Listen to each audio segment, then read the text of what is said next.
आप देख रहे हैं भोपाल आसरा न्यूज। आपके साथ मैं हूं राशि। आइए जानते हैं अब तक की बड़ी खबरें। जाटव समाज संभागीय टीम की ओर से डॉक्टर भीमराव अंबेडकर जी के परिनिर्वाण दिवस पर उन्हें याद किया गया। भोपाल के अंबेडकर चौराहे स्थित डॉक्टर भीमराव अंबेडकर जी की मूर्ति पर माल्यार्पण कर श्रद्धा सुमन अर्पित किए। साथ ही जाटव समाज के संभागीय अध्यक्ष संतोष जाटव जी ने कहा कि हमारे द्वारा निःशुल्क शिविर लगाए जाते हैं। इससे मजदूर और असहाय लोगों को स्वास्थ्य सेवाएं मिल सके। साथ ही शासन से जुड़ी योजनाओं को भी शिविर के माध्यम से बताते हैं।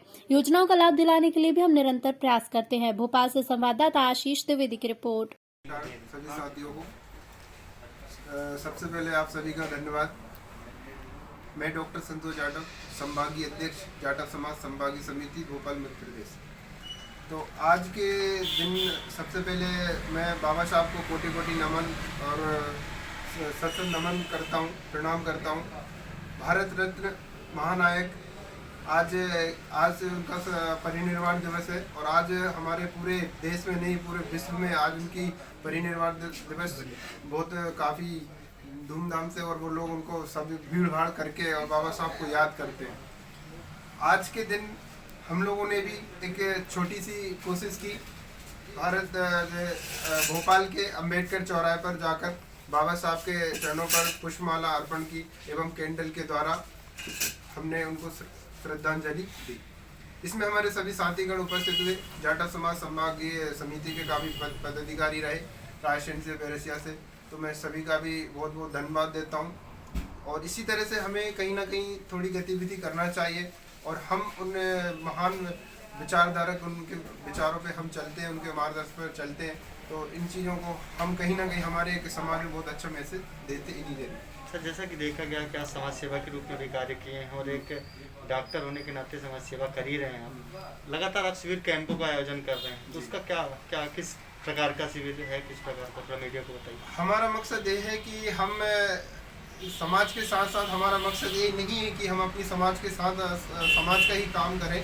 हम उन लोगों के लिए भी काम करते हैं जो जिन चीज़ों से वंचित हैं, जो गरीब तबके लोगों से जो जिनके साथ कहीं ना कहीं उन चीज़ों के नॉलेज नहीं है, तो हम ऐसे एरियो में जाते हैं, ऐसे कस्बों में जाते हैं जहाँ पे स्वास्थ्य के बारे में कुछ जानकारी नहीं है। हम अपनी जानकारियाँ देते हैं, हम अपनी टीम की तरफ से उनका चेकअप करते हैं और हम आयुष्मान के बारे में कुछ जो योजनाएं सरकार की बहुत अच्छी योजनाएं हैं उन योजनाओं की उनके बारे में जानकारी देते हैं। तो कहीं ना कहीं इस तरह से जो हम काम करते हैं लोगों के बीच एक कहीं ना कहीं एक मार्गदर्शन मिलता है और वो अपना एक सही जगह काम करा सकते हैं।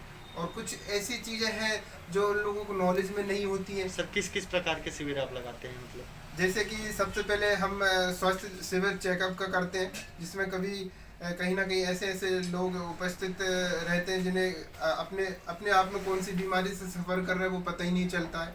कुछ लोगों का बीपी बढ़ा हुआ रहता है, हाइपरटेंशन, जिनका बीपी बहुत ज़्यादा आता है। हम लोग जब शिविर कैंप करते हैं तो कहीं ना कहीं हाइपरटेंशन के मरीज बहुत देखने को मिलते हैं। कुछ लोग महिलाओं में काफ़ी बीमारियां रहती हैं, ब्लड की कमी कमजोरी रहती है, उन लोगों में इन चीज़ों की जानकारी नहीं। मेरा नाम संतोष कुमार जाटव है, मैं कैनरा बैंक में अधिकारी हूँ। आज इतिहास में एक ऐसा दिन था कि जिस दिन हमारे एक महापुरुष, हमारे भारत के संविधान के निर्माता बाबा साहब अम्बेडकर, जो कि शोषित वंचित समाज और सभी वर्गों को अधिकारों के लिए जिन्होंने काम किया, जिन्होंने अधिकार दिलाए, और जो हमारी स्वतंत्रता जो हमने काफ़ी बलिदानों से पाई थी, हम उनको भी नमन करते हैं जो हमारे देश की आज़ादी के लिए लड़े। लेकिन जो हमारी आज़ादी थी उसको बनाए रखने के लिए हमें एक ऐसा कानून और ऐसा एक विधान की ज़रूरत थी कि जो हम सभी वर्गों को अलग अलग संप्रदाय धर्मों को जोड़ के एक माला, एक धागे में पुरोए रखें। उसके लिए जो हमारा संविधान का निर्माण बाबा साहब अम्बेडकर जो कि संविधान प्रारूप समिति के अध्यक्ष थे, उन्होंने काफ़ी मेहनत करी और काफ़ी उनका नॉलेज था। उस समय जब देखा जाए तो उस समय ऐसा कोई इतना विद्वान व्यक्ति नहीं था कि जो इस तरह का काम कर सके। तो बाबा साहब अम्बेडकर को इसीलिए चुना गया। सर, आप योग्यता के आधार पर। सर, देखा गया कि आप समाज सेवा के रूप में आगे कार्य किया, क्या संदेश है आपका और किस चीज़ को लेकर आप फोकस कर रहे हैं, समाज सेवा के लिए अग्रसर होंगे? देखो, जो हमारा समाज है अभी देखा जाए तो कुछ ही 1 या 2% लोग ही हैं जो हमारे जैसे कुछ नौकरी तबके वाले हैं, और देखा जाए तो अभी भी हमारा 90% हमारा जो समाज है वो भी शिक्षा के प्रति ना जागरूक है, वो अभी भी ये सोचता है कि हमारी लड़की है 18 साल की होगी, इसको बस 8वीं 10वीं पास करा और शादी करा दो। और यही चीज़ अगर सामान्य वर्ग में देखी जाए तो वो क्या है, वो थोड़ा डेवलप नहीं है और वो उनकी सोच अलग है। तो हम ये सोचते हैं कि हमारे समाज में भी ऐसी सोच आए कि नहीं, हम भले एक रोटी कम खाएं पर हमारे बच्चों को जरूर पढ़ाएं, भले वो लड़की हो चाहे लड़का हो, लड़का लड़की में कोई अंतर नहीं हो, और शिक्षा के प्रति ऐसे जागरूक हों। और ज़्यादातर हमारे लोग क्या सरकारी नौकरी पर ध्यान देते हैं। हम ये चाहते हैं कि हम उनको ऐसा जागरूक करें कि सरकारी नौकरी ही नहीं सब कुछ है, बिजनेस की ओर भी जाए। हर तरह से हमारे को जो तबका है हमारा, वो एक मुख्य धारा से जुड़ना चाहिए। भले हम आरक्षण मिल रहा है हमको, पर आरक्षण को भी हमारा इतना लाभ नहीं मिल पा रहा है। क्यों नहीं मिल पा रहा है? कि शिक्षा और ज्ञान का अभाव है। हम हमारे जितने भी सरकारी नौकरी और जो हमारे कुछ लोग जो ऊपर चले गए, तो हम उनको जोड़ के जो हमारा तबका है, हमारा जो निचला समाज है, हम उसके बीच जाते हैं और हमारे महापुरुषों की विचारधारा से भी अवगत कराते हैं। और शिक्षा और जो हम जिस पद पे हैं उस पर रहते हुए हम हमारे समाज को फायदा देने की कोशिश करते हैं कि आज हम बैंक में तो हम लोन के जरिए या खाते के जरिए जो भी हम मदद कर सके वो हम लोग। सर, ये आपके मन में समाज सेवा का विचार कैसे आया? सर, समाज सेवा का विचार मुझे जब आया कि जब मैंने मेरे महापुरुषों को पढ़ना चालू किया। क्योंकि जब जो बाबा साहब अम्बेडकर ने कहा जो कौम अपना इतिहास नहीं जानती वो उसका भविष्य अंधकार में रहता है। तो जब हमने महापुरुषों को पढ़ा तब हमें समझ में आया कि हम कितने अंधेरे में जी रहे थे और कितने अंधेरे से उजाले में लाने के लिए हमारे कितने महापुरुषों ने संघर्ष किया, कैसे कैसे वो। और उन्होंने कुछ नहीं किया, उन्हें अपनी कोई चिंता नहीं थी, उन्हें समाज की चिंता थी।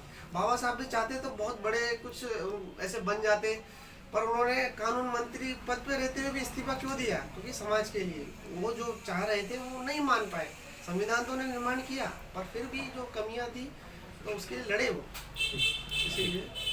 इसलिए हमको उनके आदर्शों पर चलना है। तो हम यही चाहते हैं कि हम समाज को भी जागरूक करें। ठीक सर, ओके, धन्यवाद। फिलहाल के लिए इस खबर में इतना ही।